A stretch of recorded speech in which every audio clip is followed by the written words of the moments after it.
Can you believe what happened when the lights went out across Europe? History books try to tell you about kings and battles, but they bury the real, earth-shattering terror that consumed the common man in the year 500 AD. This wasn't just a tough winter. This was a total system failure. A slow-motion catastrophe no one saw coming, plunging millions into a darkness so profound it swallowed the very memory of civilization. We are standing at the ragged edge of Frankish Gaul, a land where the ghost of the mighty Roman Empire still flickers. But the true master of the territory is the creeping, paralyzing cold of the unending winter night. Imagine that moment. The sun, a feeble, watery disk, finally sinks below the frozen horizon at 3:30 in the afternoon, and the air instantly thickens with a chilling malice. For the families huddled inside their meager, dirt-floored hovels, this wasn't just the end of the day, it was the beginning of an 18-hour-long battle against everything that wanted them dead. They weren't fighting armies. They were fighting the architecture of their own existence, the thin line of mud and wattle that stood between their children and total obliteration. This is the story of the Frankish home, a structure so basic, so primitive, that its very existence was a cruel paradox. Your only shelter was also your most treacherous enemy. Look closely at the settlement of Vercingetorix, a cluster of maybe 6 or 7 ghastly structures tucked beneath the skeletal remains of an ancient oak grove. The family of Ragnolf lives here, packed like sardines into a single-room house, built from scavenged timber and bound together with a desperate mixture of clay, dung, and straw. On paper, it's a home. In reality, it's a terrifying, fragile cage, perpetually on the verge of collapsing, catching fire, or being breached by the things prowling just beyond the pale. You have to understand the sheer scale of the threat. The transition from the warm, tiled villas of the Roman era to these damp, smoke-filled huts was a devolutionary nightmare that accelerated disease, starvation, and fear to terminal velocity. The Roman infrastructure, the roads, the centralized food storage, the heating systems, had vanished like mist, leaving behind a population utterly unprepared for this level of environmental brutality. Ragnolf, a scarred, burly man, whose life was measured in successful harvests and avoided raids, had just sealed the single heavy plank door. The sound echoed with a finality that always chilled him to the bone, signaling the start of the nightly ordeal. He had counted the logs in the hearth again. 8. 8 small logs to defy a winter that felt like it had stretched its icy claws across the whole continent for 4 solid months. If they burned too quickly, the cold would creep in, silently, lethally, attacking the lungs of the youngest child, Ilara, who was already wheezing in the thick, pungent air. If they burned too slowly, The lack of light would invite the psychological terror, the whispers and scratchings that everyone knew were not just rats, but the restless spirits of the pre-Christian world, now emboldened by the darkness. Inside the home, the smoke from the central fire was thick and acrid, clinging to the low, thatched roof. There was no chimney, just a small smoke hole, which was mostly blocked to conserve precious heat. This was the terrible choice every Frankish family faced: suffocate slowly from the smoke, or freeze rapidly from the invading cold. There was no middle ground in the Dark Ages.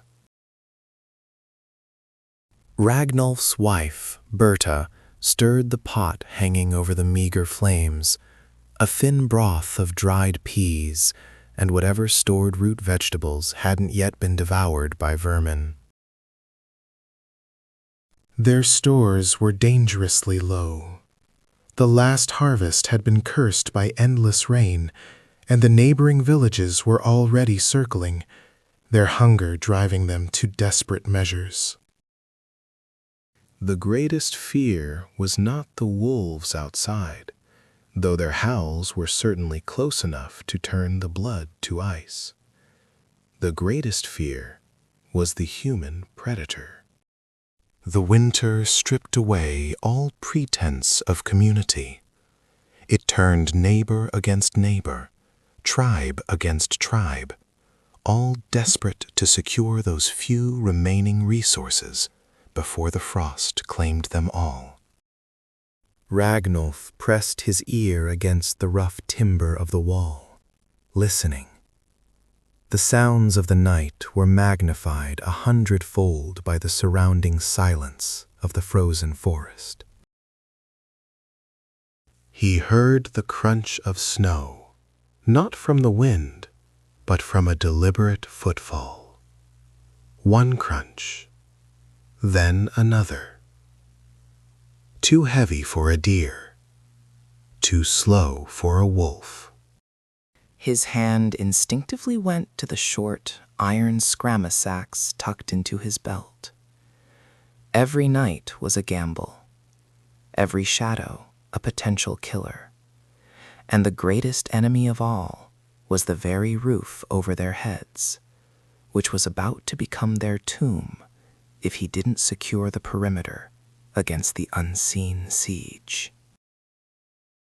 Tonight, the long winter night was not just cold, it was armed, it was hungry, and it had finally arrived at their door.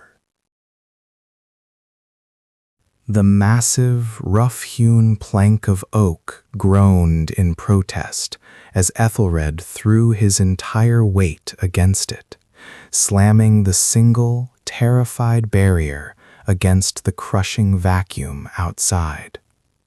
The sound of the latch dropping into place was less a guarantee of safety and more a hollow echo of desperation in the cavernous, smoke-filled room. They were inside, but the siege had only just begun. Every structural weakness of their small, partially sunken dwelling, a Grubenhaus barely lifted above the frozen earth, was suddenly magnified under the harsh scrutiny of the dwindling lamplight. The wind, a predatory phantom, clawed relentlessly at the thick, bundled thatch roofing, seeking the smallest tear, the faintest gap in their defense. The air inside was a brutal cocktail of damp earth, stale human breath, and the heavy, acrid bite of wood smoke that stung the eyes and coated the lungs. Ventilation was a luxury long forgotten by the failing remnants of civilization. The smoke was a necessary evil, proof that the life-giving heat still held the center ground. Ethelred turned immediately to the hearth, the single beating heart of their world. This wasn't a neatly built Roman fireplace with flues and chimneys. This was a shallow pit dug directly into the pounded dirt floor, a primal altar to survival that consumed logs with ravenous speed. He knelt, his calloused fingers already checking the meager stack of stored wood, counting the hours, calculating the depletion rate against the impossible length of the night. Every flicker of the flame was a moment of grace, a temporary defiance hurled back at the astronomical cold that was already seeping through the walls like a slow, paralyzing venom. If the fire died, they died. It was that simple.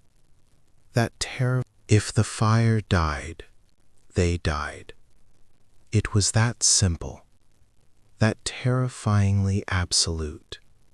Here in the crumbling shadow of Frankish Gaul, in the year 500 CE.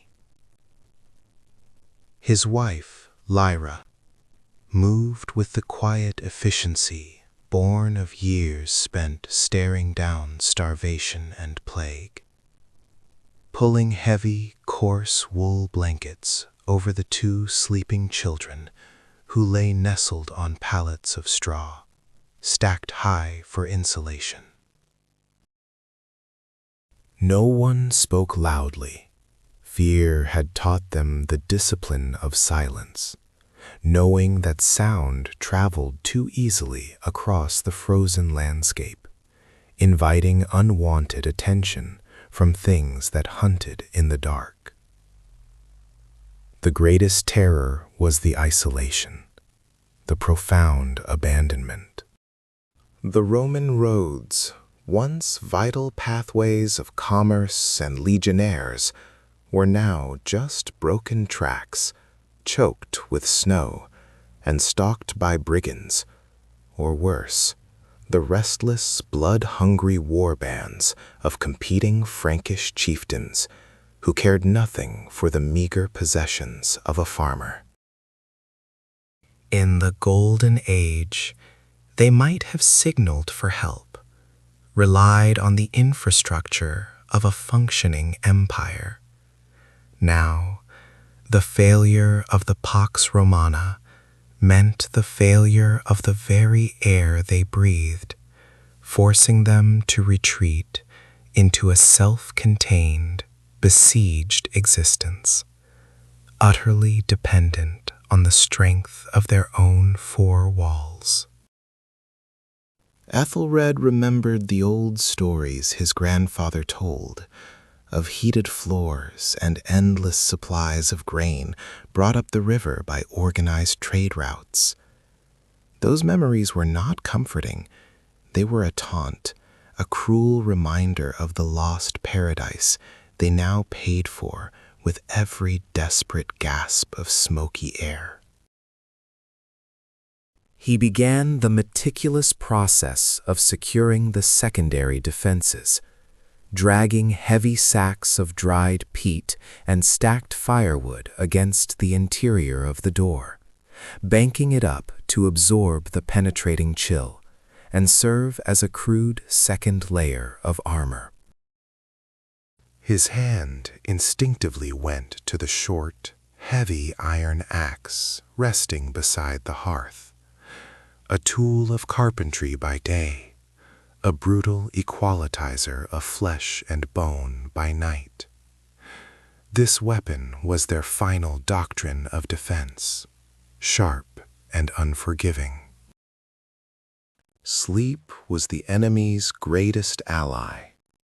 To fall into a deep slumber meant risking the fire burning down to embers, allowing the cold to creep in and steal the heat from their very bones, leading to that quiet, irreversible hypothermia. But it also meant risking the noxious fumes, the heavy smoke, trapped and swirling with no true chimney to guide it, was a silent executioner that demanded constant, wary monitoring. He had to stay awake. He was the sentinel, the barrier between the fragile warmth of life and the terrifying absolute zero of the night that pressed in from every direction. Every creak of the roof beams, every sudden gust of wind rattling the tiny oiled membrane window, a precious luxury they possessed, sent a lightning bolt of adrenaline through his exhausted frame. He thought not just of the cold, but of what the cold brought with it. Starving wolves driven down from the high forests, their eyes glowing like embers. Or worse, desperate, starving men, their faces hidden by the swirling snow, their intentions brutal and swift. The wilderness outside wasn't just nature. It was anarchy given physical form, a lawless vacuum where only the sharpest teeth survived. The temperature drop was palpable, the moment the sun truly surrendered its ghost to the horizon. It was a physical thing, a crushing weight settling upon the roof, pushing down on the smoke, making the timbers groan in a sound that was less structural strain and more a mournful, agonizing cry of surrender. Ethelred knew the moment of maximum danger was approaching. It wasn't midnight when the wind was strongest. It was the hour before dawn, when the human spirit flagged, when the stored heat was spent, and the cold had achieved its deepest, most lethal penetration into the home's defenses. He had to make the fire last. He had to make himself last against the insidious lure of exhaustion. He picked up a heavy, slow-burning chunk of yew, the rarest and most treasured fuel, placing it tenderly on the glowing heart of the fire. This was his last sacrifice, his final gamble against the siege of winter. The night was vast, silent, and entirely unforgiving, and Athelred was the only thing standing between his family and oblivion. The battle was joined, silent and internal, fought with logs and iron will, and outside, the hunger of the long winter night only grew sharper, waiting for the inevitable moment when the fire blinked. The fire did not blink, not yet, but the air inside the small, low-slung house, a structure less robust than any Roman peasant hut built 3 centuries prior, relying mostly on wattle and daub, plastered over with clay, was thinning, turning thick and stale, as the smoke struggled to find the narrow, imperfect gaps in the roof thatch. This was the dark reality of the Merovingian age. Luxury was not merely wealth. Luxury was an effective chimney, a forgotten art of the lost empire. Every breath drawn by Alara's young son, Clovis, named perhaps ironically, or perhaps in desperate homage to the distant, terrifying king who claimed to rule this fractured land, was a gamble. The carbon monoxide, invisible and odorless, was the silent assassin of the early medieval winter, but it was the shared air, the inescapable closeness, that truly terrified the adults. Sanitation was a myth whispered on the wind. The cold preserved meat but multiplied the unseen dangers dwelling in the damp, earth-floored interior. The family slept huddled on straw bedding, piled atop rough benches, separated from the chilling damp of the ground only by a thin layer of compressed dirt and the fading hope of summer. The true threat wasn't just the cold air, but the gnawing anxiety centered on the small, secured larder. They had cured meat, salted pork fat, and stored grain. A precious, finite bounty wrested from the last harvest, before the Frankish tax collectors, more like roving bandits than magistrates, had passed through. They knew that even if they survived the cold, they had to ration against the spring planting, which might or might not happen depending on the stability of the land, the willingness of the soil, and the arrival of yet another plague. The resources inside the home were not supplies, they were hours of life. A sudden, sharp crack, the sound of an ancient oak beam contracting under the extreme cold, sent a tremor through the room, making every head snap toward the rough wooden door, barred with a single heavy timber. It was always the door, the single point of failure between their fragile world and the howling void outside. The winter nights were not silent. They were filled with 1,000 terrifying noises. The scrape of freezing branches against the roof thatch, the distant, chilling lament of the timber wolf, driven closer to human settlements by starvation, and the much, much worse sound, the rhythmic, cautious crunch of boots on frozen snow. The Merovingian kings, like Clovis I, had established nominal control, but the true power lay with the local coms, or, more often, the Merovingian kings, like Clovis I, had established nominal control, but the true power lay with the local coms, or, more often, with the self-appointed warlords who answered to no one but their own rapacious greed. For a settled farming family, winter meant not just fighting nature, but fighting the desperate, displaced men who knew that their only chance of surviving until spring lay in robbing those who had planned better. These were not organized armies.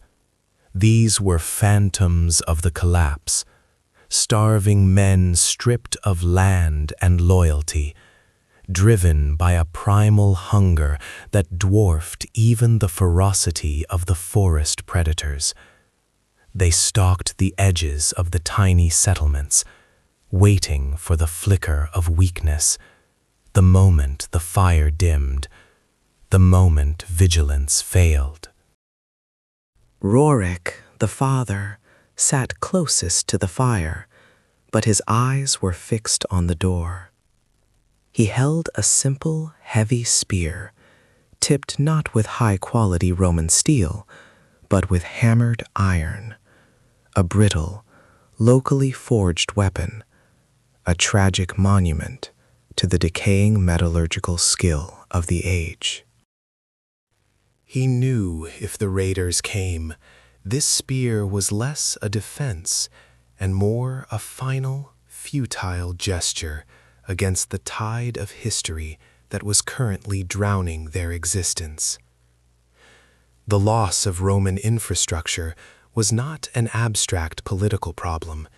It was the sharp point of the spear he held, dull and poorly tempered, ready to snap at the first serious impact.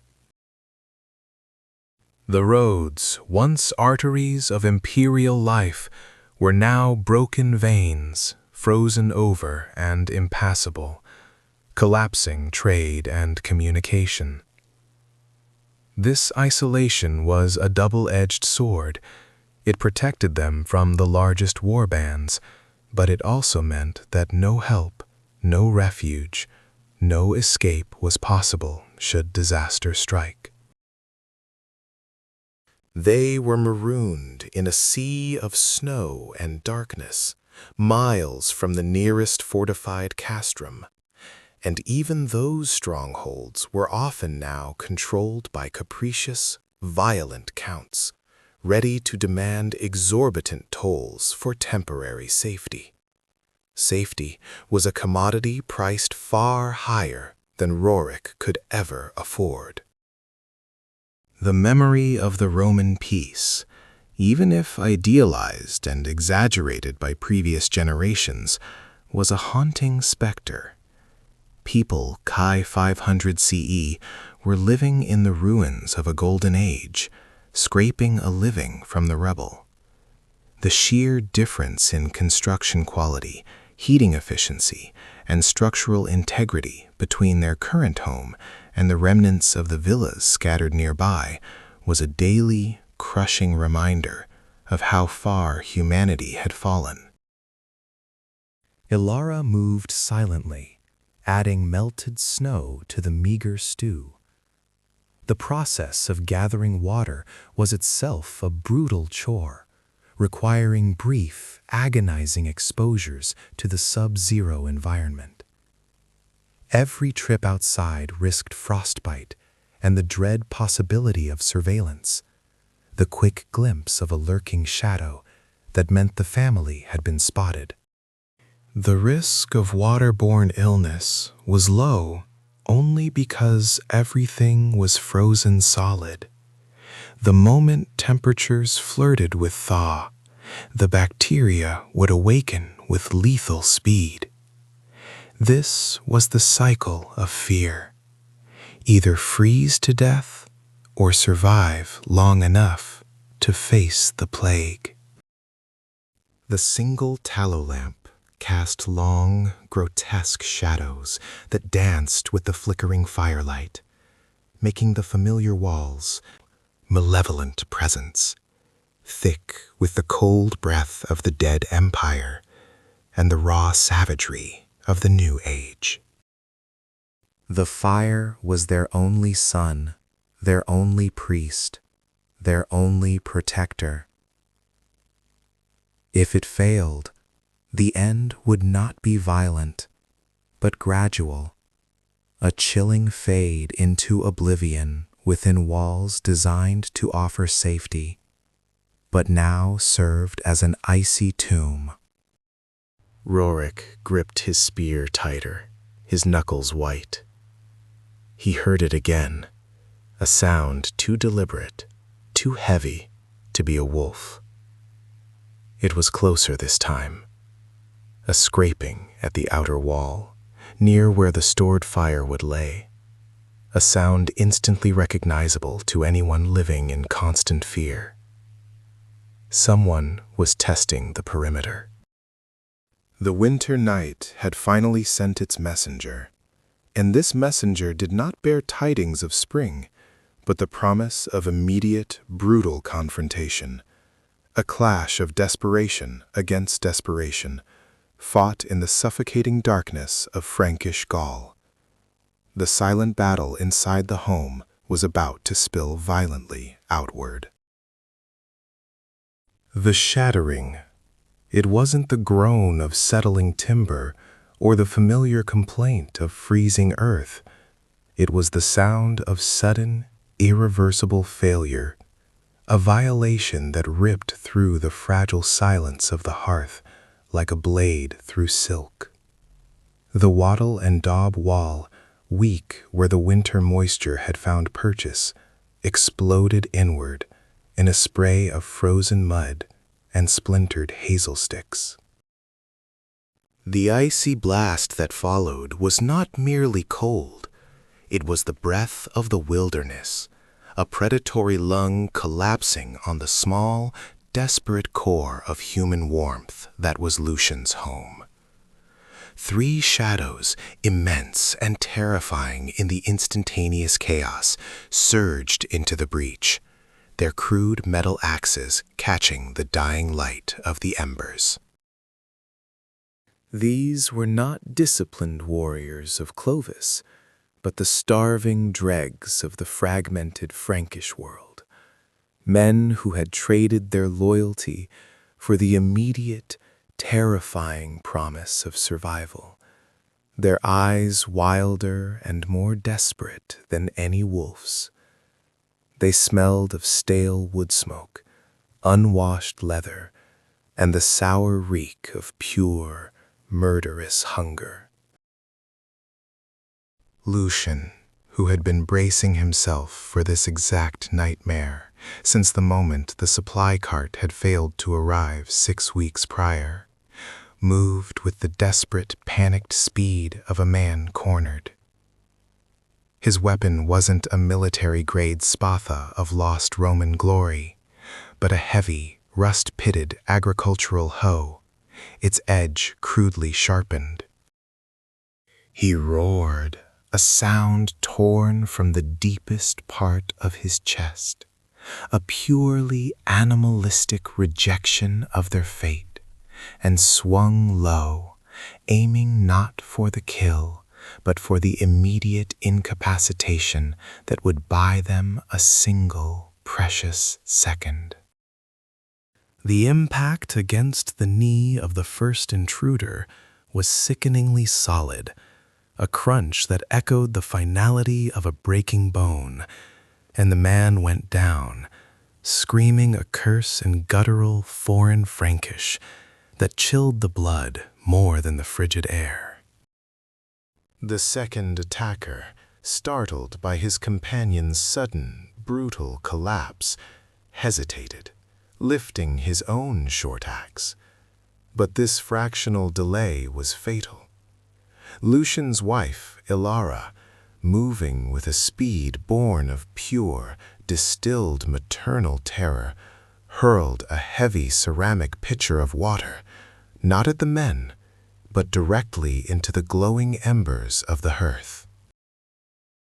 The resulting explosion of steam and scalding water created a blinding, momentary whiteout, a chaotic shield against the assault. It was enough. Lucian pressed his advantage, driving the hoe handle like a battering ram against the chest of the second man, knocking the air from his lungs, and sending him stumbling back through the newly created opening, into the black, suffocating night. The third man, the largest and most brutish, recoiled from the steam and the chaos, momentarily confused. His eyes narrowed, calculating the cost of this meager plunder against the unexpected ferocity of the defense. In this world of collapsing order, even the bandits understood the unspoken rule. If the prey fights back too hard, the reward rarely justifies the wound. A wound in this cold meant gangrene. It meant a slow, miserable death. He glanced down at his downed comrade, who was now writhing and clutching his shattered leg in the icy mud outside, and made his decision. With a final, terrifying snarl, the brute vanished, dragging his injured companion back out into the consuming darkness, leaving behind only the profound horror of the breach. The silence that descended was heavier and infinitely more dangerous than the violence had been. It was the silence of deep winter, the silence of exposure. The fight had lasted less than 30 heartbeats, yet the devastation was absolute. The wall was ruined. The interior of the home, which had been painstakingly heated over months of careful fuel management, was now rapidly plunging toward the critical temperature of the outside world. The embers were sputtering under the dousing, offering only a pale, sickly orange light. The entire existence of the family was now reduced to a single, terrifying equation: fix the wall or freeze to death before dawn. Lucian, his chest heaving, his hands trembling violently, shoved the hoe into Alara's grip and immediately turned to the gaping hole. The wind was whipping through, stinging their eyes, carrying the smell of pine and the deathly chill of the vast, unconquered forests beyond their meager clearing. The historical reality of the post-Roman structure was immediately apparent. The repair was not a simple matter. They didn't have fresh wattle or skilled plasterers. They had desperation. They began tearing down the last few internal storage shelves, precious, seasoned wood reserved for tools, to create a barricade. Every ounce of available resource had to be repurposed for immediate survival. The blankets, Lucian choked out, his voice raw. All of them. We must pack the gap. Ella understood. Their only insulation, the few coarse woolen cloaks and fur pelts, had to be sacrificed to stem the influx of the killing cold.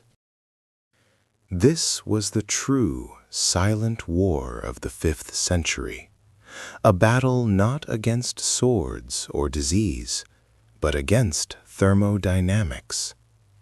The transfer of heat out of their bodies, out of their shelter, was the most persistent and terrifying enemy. They stuffed the hole with salvaged planks, old sacks, and the precious warm wool, creating a makeshift weeping scar on the face of their home. But the structure was compromised. The Frankish instability had not just brought brigands, it had shattered the psychological certainty of their fortress. They were exposed, vulnerable, and the next patrol, the next pack of desperate wolves, or the next bitter gust of wind would find that weakness. Lucian stood guard, the heavy hoe now resting across his shoulders, staring into the impenetrable blackness where the wall had been. The true danger was not the men who had retreated, but the realization that the cold they had invited in was already settling insidiously into the bones of his children. Every breath he took was ragged, watching the thin plume of steam from the patched wall, a visible marker of their accelerating doom. The short, brutal confrontation had cost them more than just peace. It had cost them their structural integrity, forcing them to burn through resources meant for the coming weeks, simply to survive the next few hours. The long winter night stretched ahead of them, vast and unforgiving, and now they faced it with a gaping wound in their armor, knowing that the outside world had tested their defenses and found them wanting. The silent watch began, an agony of waiting, listening for the slightest scrape, the lightest footfall, the terrifying whisper of the returning, desperate shadows who knew exactly where to find the fracture point now. They had won the skirmish, yes, but the siege of oblivion continued, merciless and absolute, under the dark, freezing eye of Frankish Gaul. The silence that followed the close call was not peace. It was the vast, echoing breath of the Frankish night, waiting for its next opportunity to swallow them whole. Every plank groaned, not just under the weight of the snow, but under the unbearable pressure of fear that constricted their chests. They had survived the immediate onslaught of the blizzard's icy tentacles, yes, but the deeper, more insidious enemy was the dwindling store of life itself. It was the constant, horrifying arithmetic of the winter larder, a ledger kept only in the pit of the stomach, where every day subtracted resources and added to the crushing probability of starvation before the spring thaw. The master of the house, Cassian, his hands still shaking from bracing the ancient, splintering doorframe, now faced the true reckoning. He had to descend into the cold, damp earth of the subterranean cellar, the only place where their meager harvest had been tucked away from the rats and the ever-present threat of roving bands of half-starved men. This vault of darkness was supposed to be their security, the last vestige of the Roman idea of the annona, the guaranteed yearly supply. But now it felt like a coffin waiting to be sealed. As he lifted the heavy, rotten plank trapdoor, a blast of air, cold and thick with the smell of moldering dampness and fermenting potatoes, hit him, a smell that was simultaneously the scent of survival and the stench of decay. It was a terrifying duality. He carried a single, sputtering tallow lamp, the flame barely holding against the cellar's chill, casting huge dancing shadows that turned sacks of dried beans into menacing, hunched-backed figures. Each shadow seemed to whisper the same question: how much remains? The grain, the precious, irreplaceable grain, was the biggest concern. Wheat, if you could even call the mixed, rough grain they possessed wheat, was everything. It meant bread, it meant porridge, it meant life. But in this era of collapsed Roman governance and infrastructure, pests and moisture were the true emperors of the storage cellars. Even a small patch of black mold could render a whole winter's work poisonous, condemning a family faster than any raiding party. Cassian ran his fingers through the stored sacks, the gritty texture a momentary comfort, but the temperature was the enemy here. It was too warm for perfect preservation, yet too cold for comfort. The subtle, sickly sweet smell of incipient rot was the whisper of death lurking in the darkness. The reality of the early medieval economy was brutal. There were no complex supply chains to save you. If this failed, they were finished. The entire world consisted of the contents of this muddy hole in the ground, and the 5 people huddled above it. Above, his wife, Ilara, worked tirelessly to maintain the hearth, the singular source of warmth and light against the oppressive, endless night. The smoke was a necessary evil. It stung the eyes, coated the lungs, and blackened the walls of their simple, timber-framed house, but the fire was the heart of their existence. Without it, they would freeze within hours. Finding fuel was an escalating crisis. The easily accessible deadfall had long been consumed, and now every piece of wood was painfully hard-won, often damp and requiring endless coaxing to burn. The firelight, usually a symbol of home, here became a beacon of extreme vulnerability, a pulsing target visible to anyone who might be crossing the dark plains outside. Wolves, deserters, or worse, Frankish warriors who recognized the telltale flicker of warmth as a sign of resources to be taken. The very act of staying alive was an advertisement for their desperation. Every crackle of the flames was a defiant shout into the throat of the darkness, but also a dangerous announcement of their presence. The children lay close to the fire, but sleep was thin and fractured. They were not merely sheltered, they were participants in the siege. Their small bodies, though requiring less food than adults, were also less resistant to the creeping cold that pressed against the walls like a physical weight.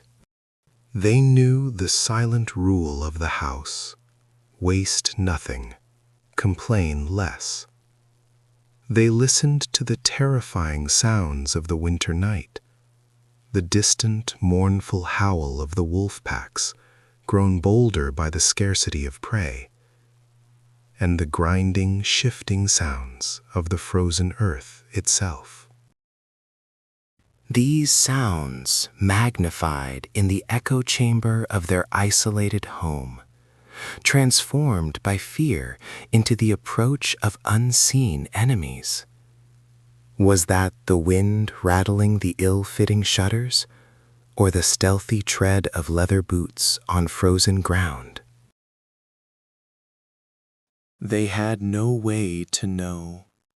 The lack of reliable news, the total breakdown of communication across the vast, broken landscape of post-Roman Gaul, meant every sound was interpreted through the lens of worst-case scenarios.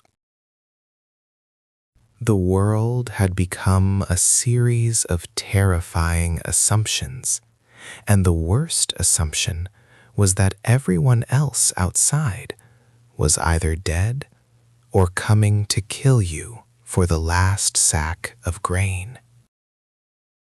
Cassian finally emerged from the cellar, his face grim, reporting the numbers to Ilara in hushed tones that wouldn't alarm the children. The inventory was tight, too tight. It meant rationing had to be cut again. They were already subsisting on portions that barely kept the chill at bay, but now they would enter the true famine stage, where every calorie was a painful loan taken from the future strength of their bodies.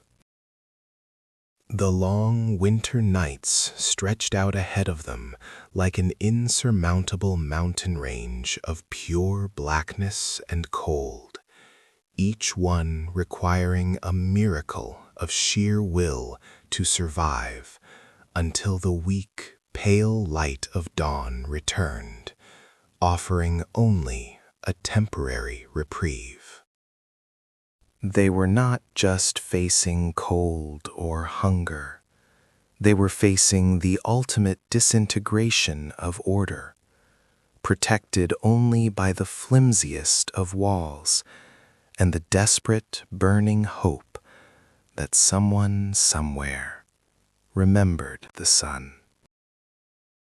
The siege of oblivion continued, and the house held its breath, waiting for the structural failure that would finally let the crushing, inescapable power of Frankish Gaul's darkest winter rush in.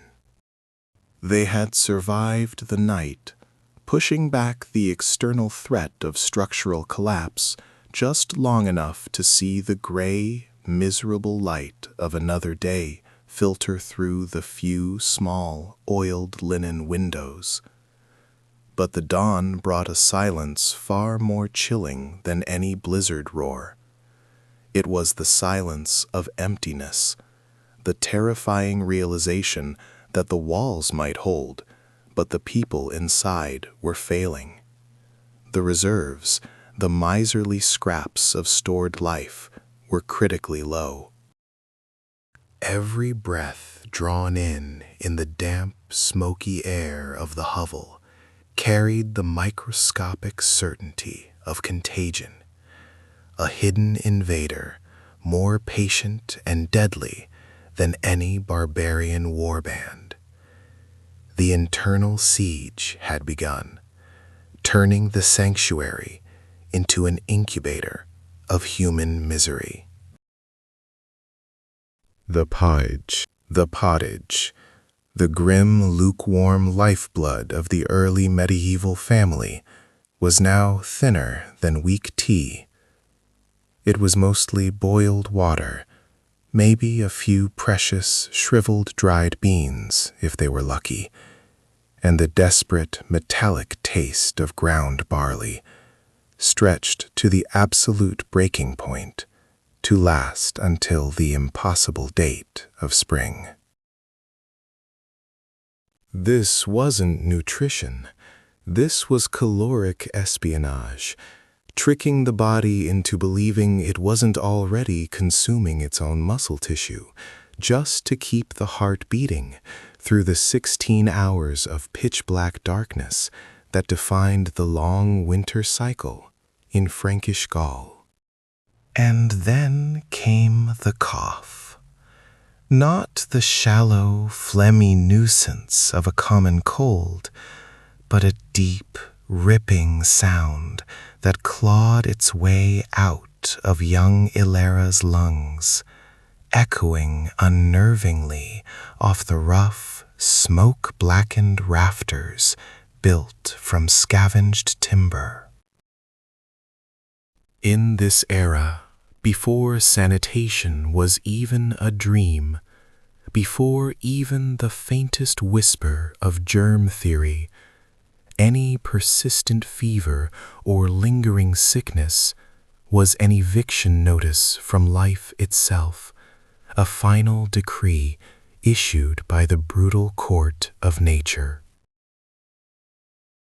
They called it the winter rot, the slow, creeping systemic failure, accelerated by months of cold, dampness, and near starvation. A condition where the body's defenses simply resigned themselves to the inevitable victory of the elements.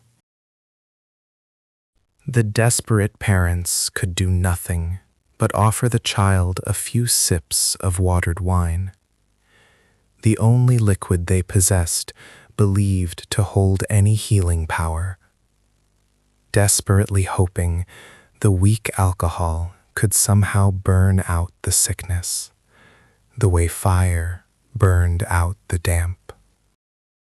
Their entire universe revolved around the focarium, the earthen hearth sunk into the middle of the floor, the only true defense they possessed against the relentless ice hammer outside and the creeping sickness inside.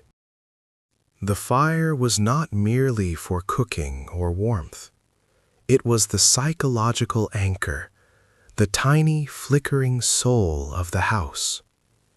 If the fire died, the family died, swallowed instantly by the invading moisture and the deep spiritual dread of the endless night. Every piece of salvaged wood, every dry branch, every snapped piece of Roman debris was a calculated sacrifice, a tiny chip of the future burned away to guarantee the present. The anxiety over the woodpile was a daily torture, a silent countdown to catastrophic thermal failure. The patriarch, old Guntram, knew the count was terrible. He had to venture out again, a near suicidal mission into the frozen, bandit-strewn woods surrounding the small cluster of buildings which offered the twin perils of starvation and violence. He knew the rules of the early medieval frontier. Wood was wealth. A well-stocked woodpile was a declaration of defiance against the chaos, and equally an open invitation for desperate, starving men, or worse, detached bands of Frankish warriors demanding hospitalitas, the terrifying custom of forced lodging and provisioning. If they took shelter, they would consume weeks of reserves in a single, brutal night, leaving the family to face the rest of the winter with nothing but ashes and despair. Guntram strapped on his meager leather armor, the Roman shield he had scavenged long ago, feeling utterly inadequate against the cold and the potential threat of a Frankish spear. Every splinter he brought back felt heavier than gold, stained not just with pine sap and snow, but with the omnipresent risk of a stray axe blow, or the silent, invisible killer that was the freezing fog which clung to the desolate, ruined roads.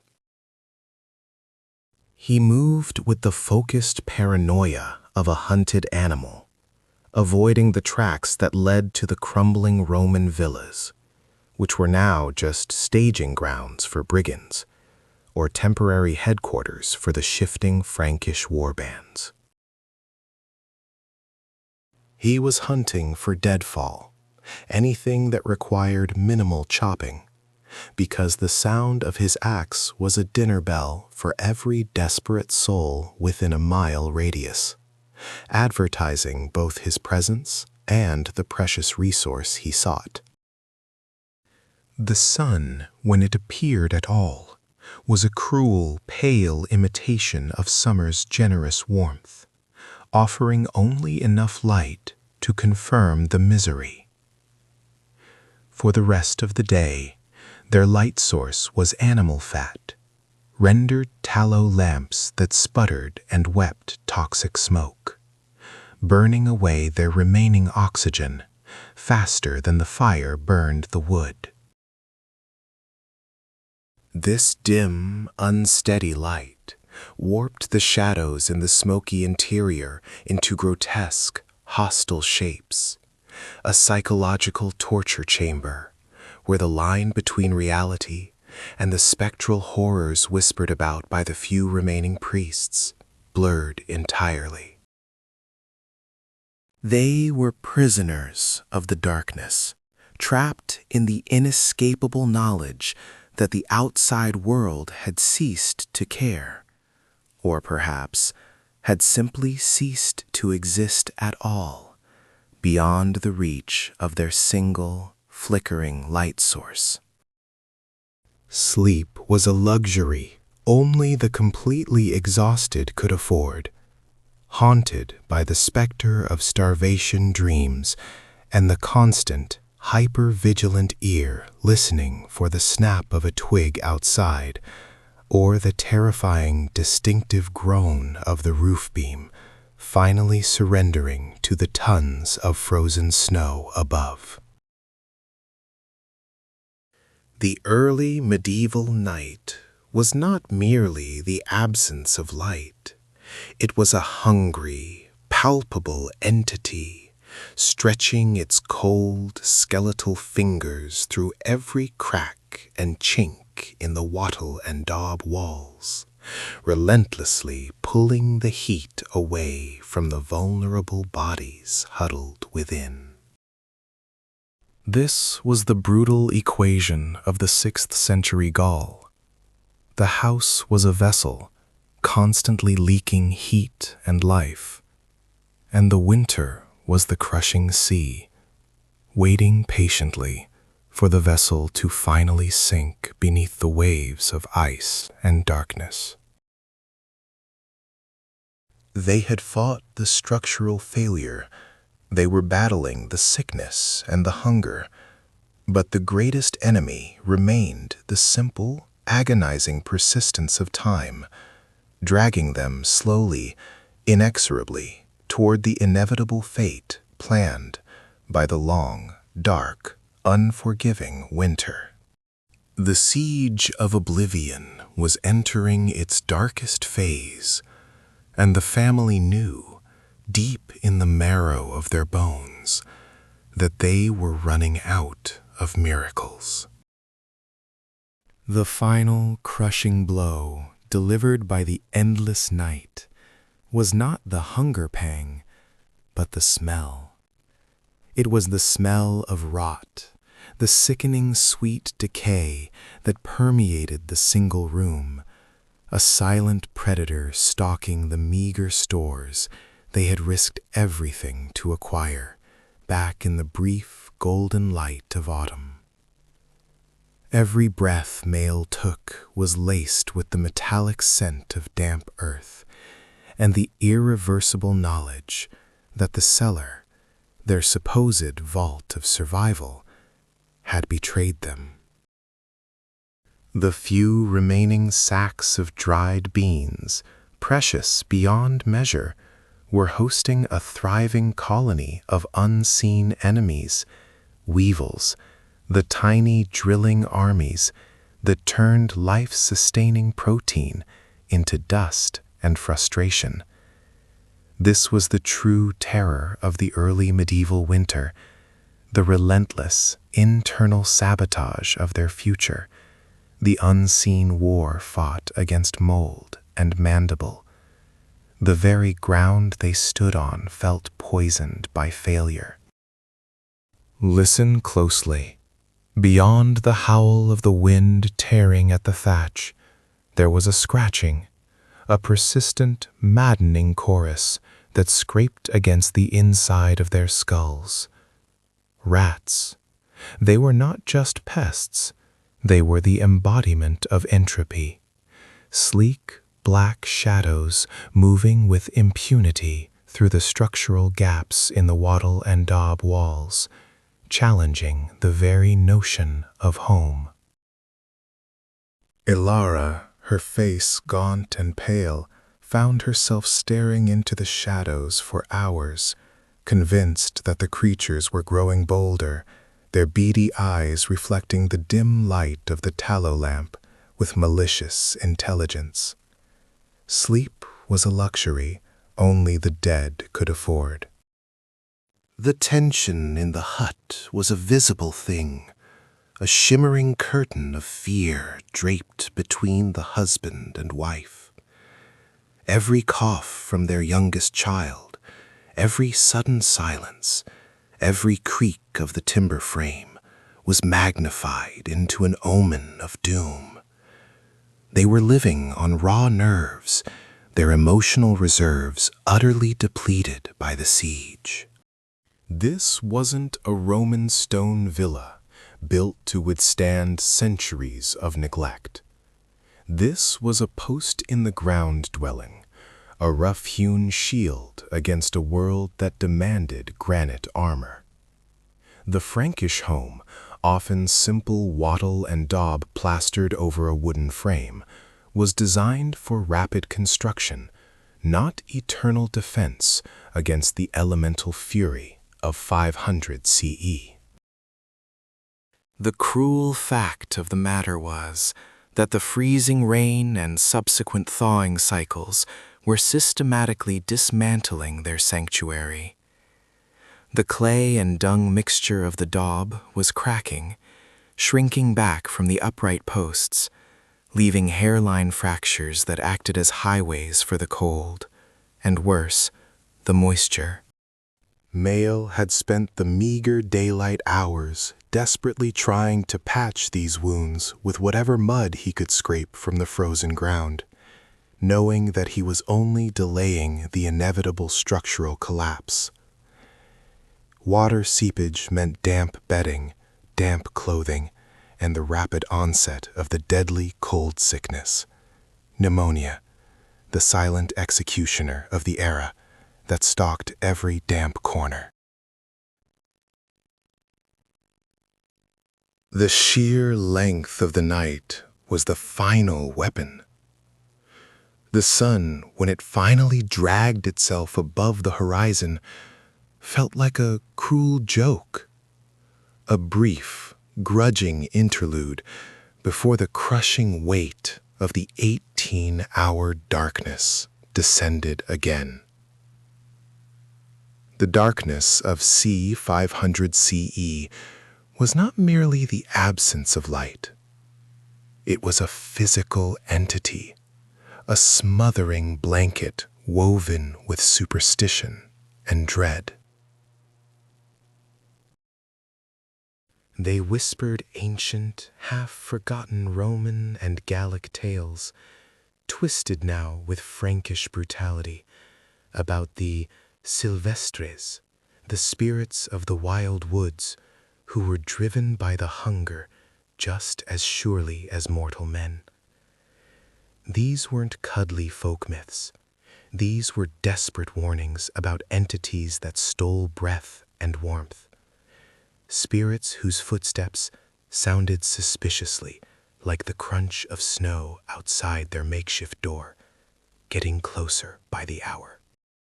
The lack of light also meant the tyranny of the smoke. The small, central hearth, a necessity for survival, filled the air with acrid, stinging fumes. It was a constant negotiation. Freeze in the clean air, or choke in the warmth, sacrificing sight and lung capacity for the precious gift of heat. But the worst specter haunting their long nights wasn't the mythological beast or the unseen weevil. It was the sound of other men. The societal infrastructure that Rome had built, however flawed, was gone. There were no legionnaires patrolling the roads, no guaranteed justice from a central authority, only the law of the axe. What remained were desperate pockets of humanity, pushed to the absolute breaking point by the same forces Mael and Alara were facing. Hunger knows no loyalty, and winter had turned neighbor into potential assassin. Every approaching shadow a harbinger of violence and theft. Silence descended, broken only by the frantic thumping of Ilara's heart against her ribs. Whoever was outside knew what they were doing. They were moving with the caution of predators who had tracked this scent before.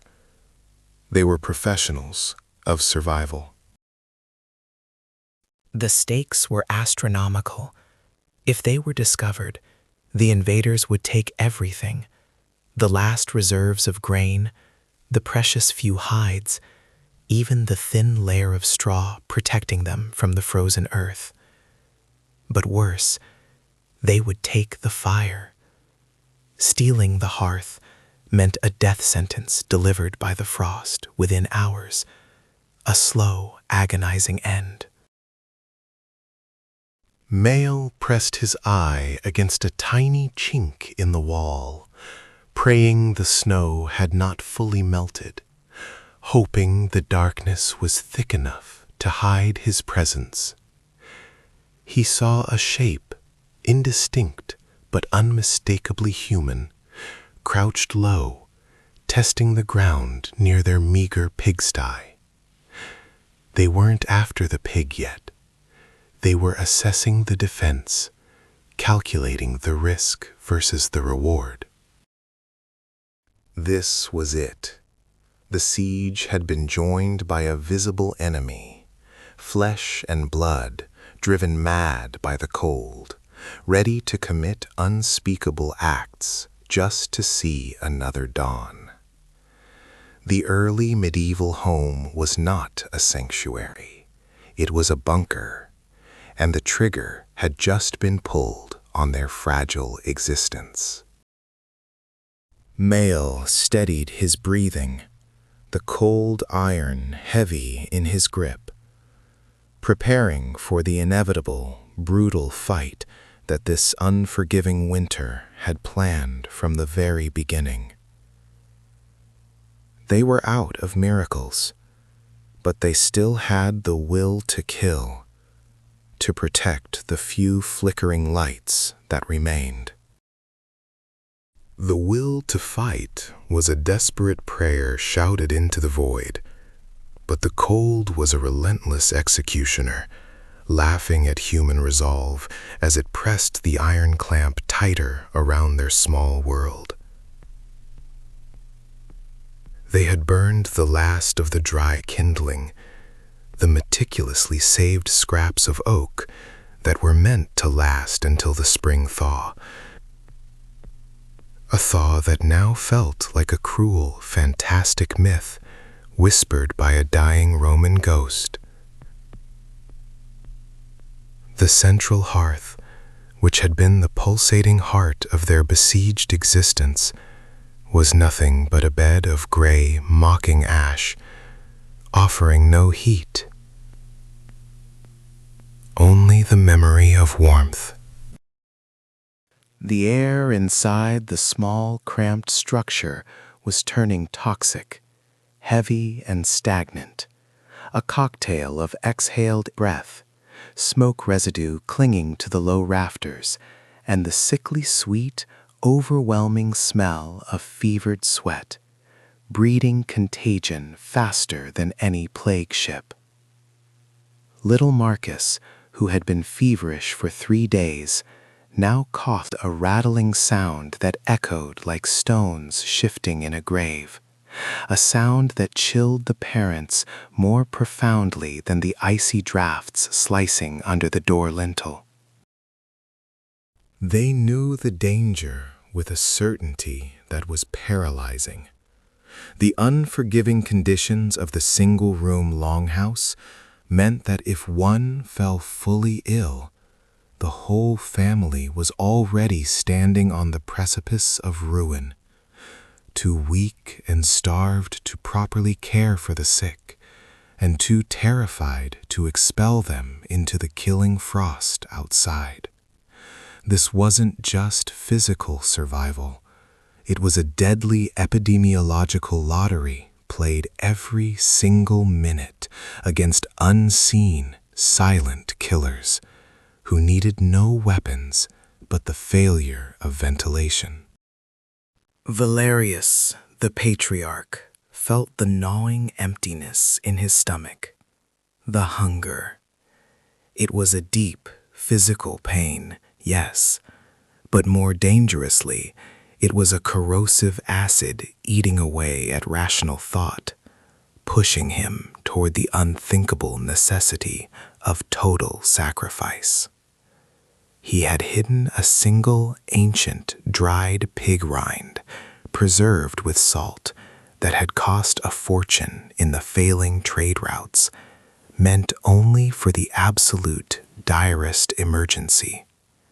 But the eyes of his children, wide and sunken in the dim, fading light, demanded its sacrifice now. The silence of the deep winter night was a deceptive vacuum, amplifying every terrifying sound into a potential death sentence.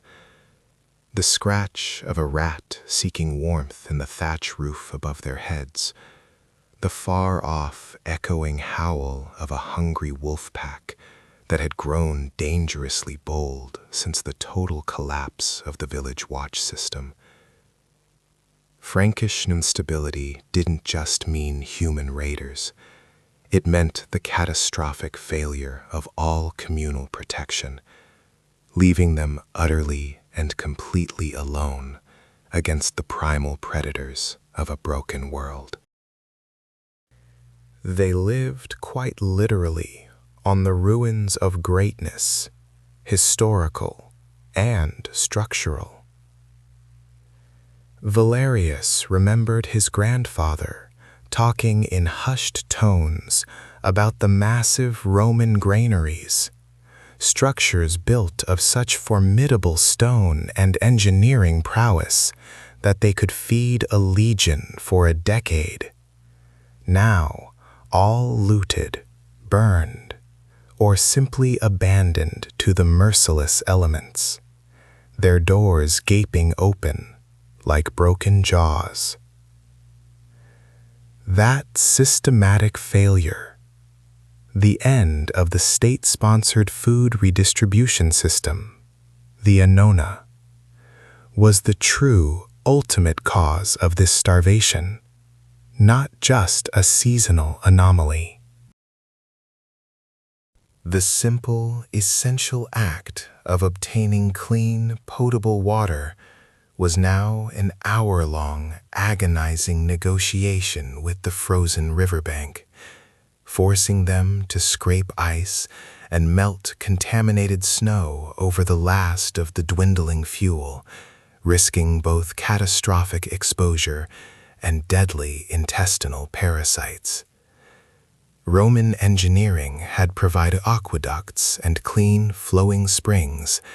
The Frankish age of chaos offered only frozen mud, polluted water sources, and the slow, agonizing descent into dysentery and death. The psychological toll of the long winter night, the medieval Nox, a period of almost impenetrable darkness lasting 14 hours or more, was perhaps the cruelest weapon of all. With only the weak, sputtering flame of a rancid tallow lamp to push back the encroaching blackness, their terrified minds began to betray them. Shadows danced and twisted across the uneven walls, turning familiar axes and cooking implements into grotesque, threatening silhouettes that seemed to shift with menacing intent. Sleep was no longer rest. It was a series of quick, shallow panics, punctuated by the terrifying, cold certainty that the next sound heard would be the splintering of the door frame or the tearing of the roof thatch. Valerius and his wife, Illata, worked a silent, exhausting shift system, staring perpetually into the dark, listening for the sound of trouble, their hands never far from the rusty, precious spearhead Valerius had salvaged years ago from a destroyed Roman watchtower, a useless relic now pressed into immediate defense. The world immediately outside their small, flimsy house had ceased to be a navigable reality and had rapidly become a mythological hellscape, populated by desperate, cannibalistic men, impossibly large, starving wolves, and the spectral, accusing ghosts of the empire that had failed so utterly to protect them from this final collapse. They were sealed in a coffin of mud and fear, waiting for the winter to nail the lid shut. But just as the deepest, most crushing part of the night, the hour known to the monks as the cock-crow began to settle, the moment when the cold reaches its absolute zenith and the human spirit is naturally at its lowest ebb, a new, undeniable sound broke the oppressive silence.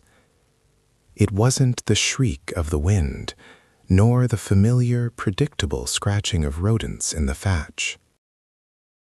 It was a heavy, deliberate thud, immediately followed by the distinct, sickening sound of something dragging heavily and slowly across the frozen dirt just outside their home. It was too low and broad for a man walking, too rhythmic and heavy for a mere animal. Valerius's blood instantly turned to frozen oil in his veins, knowing with absolute horror that whatever was outside wasn't looking for shelter or fuel. It was looking for warmth, for the last flicker of life, and the desperate struggle still contained within their walls. The siege had just begun again, and this time the enemy was not merely knocking, it was pulling itself into position.